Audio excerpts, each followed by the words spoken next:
Bon dia, companyes i companys, i moltes felicitats a totes les dones en el dia 8 de març. Els sectors de Confia, a banda del que heu vist en el vídeo, que és el sector financer, n'hi ha altres sectors, com poden ser els de noves tecnologies, o el que és més feminitzat, com pot ser el telemàrqueting, en el qual passa que quasi totes les empreses són empreses de nivell estatal.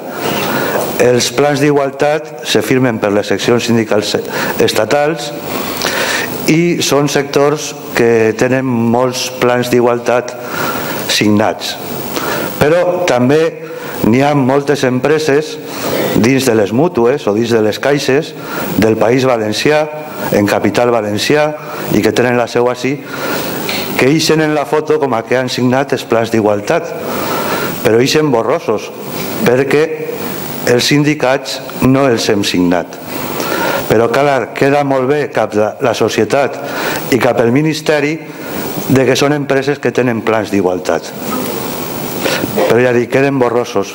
Si la foto té que estar nítida, tindríem que estar les forces sindicals signant-los. I si no els hem signat és perquè no són bons plans d'igualtat.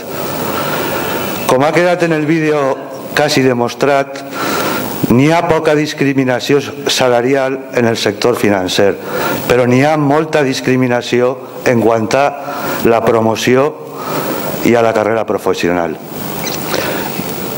Tot el més que una dona arriba és a directora d'una oficina, al nivell 5, i són poques. Però d'ahir cap amunt n'hi ha moltes menys. Se poden comptar en les dits de les dues mans. I si ja parlem a dirigir les grans empreses, doncs en este país només n'hi ha una presidenta de banca. I està ahí per ser qui és. Això ho dic jo, no ho diu ningú més. Moltes gràcies.